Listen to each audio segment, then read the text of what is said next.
Chapter 6, Shloka 33. Bhabi, Arjun Uvacha. Arjun Uvacha. Yoyam. Yoyam Yogastvaya. Yogastvaya Proktaha. Proktaha Samyena. Samyena Madhusudana. Udana Etsyaham. Etsyaham Na pashyami. Pashyami Chanchalatvat. Chanchalatvat Sthitam Sthiram. Sthitim Stiram Shloka 34. Chanchalam hi. Chanchalam hi Manah Krishna. Mana Krishna Ramathi.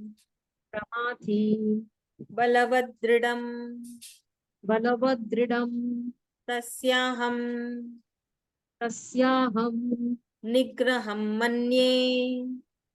Graham Manye Vayoriva. Vayoriva Sudushkaram. Dushkaram. Thank you. So यहाँ okay, English.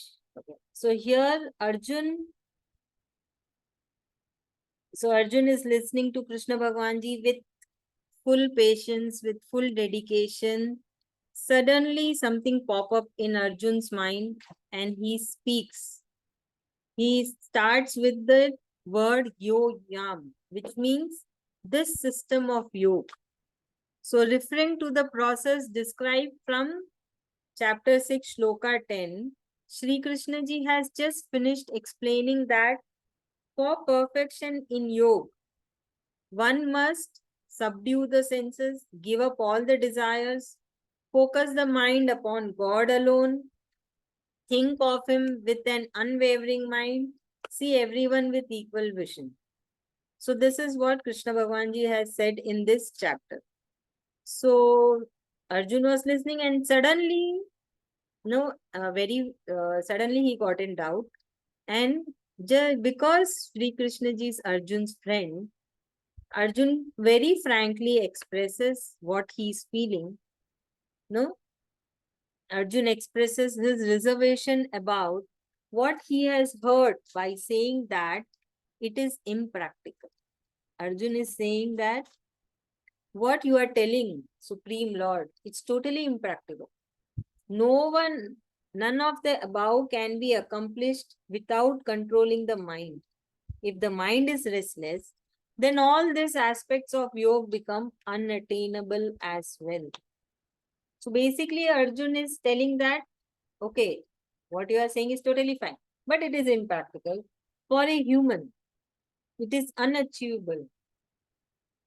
So Arjun is very frank, very, straightforward, and he's telling not at all possible.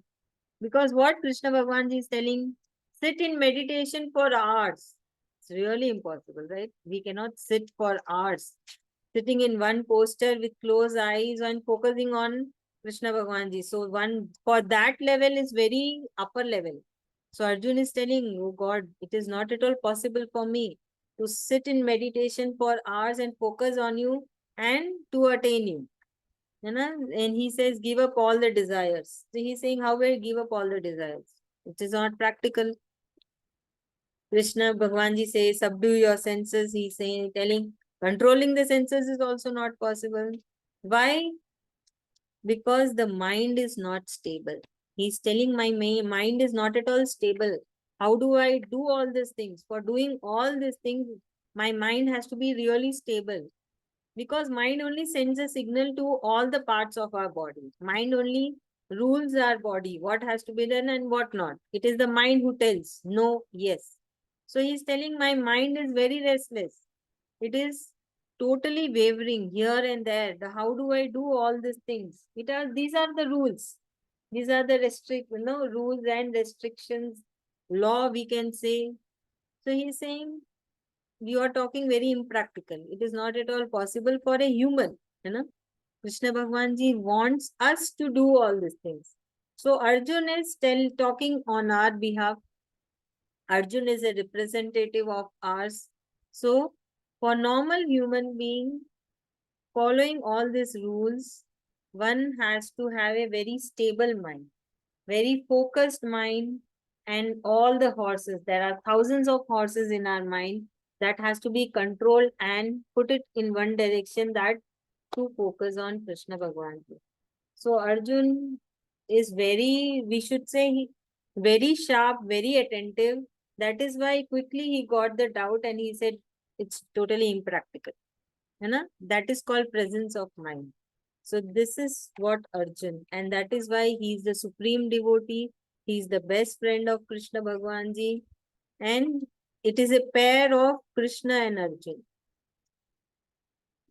So that's all the reason. Bhabhi, your turn. Yeah, so in this shloka, Arjun, for so long, he was hearing what Krishna Bhagwan Ji was saying about yoga and meditation and how we should leave all our desires and have a single focus on Krishna Bhagwan Ji and view everyone with equal insight. So Arjun is saying that all this, what you have said about this yoga of science, it's literally impossible because my mind is not stable. Because the base of all the yoga is the mind. The first, the mind should be stable, then only everything can be achieved. So the mind itself is not stable. So he is asking his doubt to Krishna ji about like how is it possible? Are you talking something impossible or is it actually possible?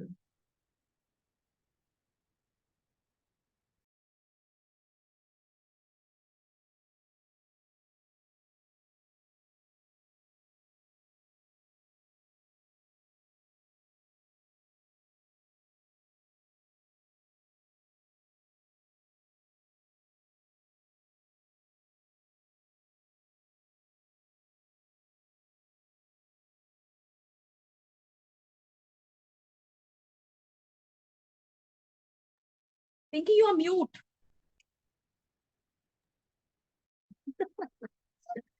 Shloka 34, Arjun starts with Chanchalam. That is the positive word for naughtiness. So he says, my mind is chanchal, that is restless, very naughty, very strong, and very stubborn. So he is explaining that, whatever you say and whatever even I say to my mind, it will not listen. So he's saying, all these teachings of you seems to be very difficult for me because I cannot control my mind. When the mind is not in control, all the rest other things will automatically go out of control. So we all know that no one can control the wind. So as per Arjun, mind is more powerful than wind in terms to being controlled. Hence he is questioning Supreme Lord, thus saying, when no one can ever control the wind, how can one control the mind? And that if it is impossible, then how can this yoga of meditation can be ever achieved? It is not at all practical to achieve it. So we need to remember, as said in the explanation of verse 4.3, that from 4.4 to rest of the Bhagavad Gita, the conversation between Sri Krishna Bhagwan ji and Arjun is only for the explanation for the teachings already given. Arjun will be asking doubts and questions to Lord Sri Krishna ji on behalf of us, and Krishna Bhagwan ji will answer and clear all the doubts. So here we'll see the words used by Arjun to describe the mind. Said it is restless, it is turbulent, it is strong, it is stubborn. And we know that restlessness is turbulent, is like being violent. We know what strong and stubborn means. So hence we can understand the mind is such an organ in our body which will not listen to us or anyone else. It will do what it feels right, although it might be wrong. Hence, it is always advised to develop good habits or not to develop the bad habits. So here Arjun has taken an example of wind to represent the mind. So he says, the way we cannot control the wind, the same way we cannot control the mind. And basically he is trying to get an answer for his question, that how do I control the mind? And if we see, Krishna Bhagwan ji has already explained how to control the mind. But still, Arjun is not convinced and he wants more from Krishna Bhagwan ji. That how do I control my mind? You know? This is what it has been said in Sloka-34. Bhabhi. Yeah. In Shloka 34, Arjun is saying to Krishna Bhagwanji that my mind is as chanchal or as naughty as the wind. Even the wind is uncontrollable. Then how can you expect my mind to be controlled? Or how can I control my mind, which has 1,000 million thoughts at the same time? So he's saying to Krishna Bhagwanji that this mind is very strong, very stubborn, and cannot be controlled just by thinking that you can control it. Thank you so much.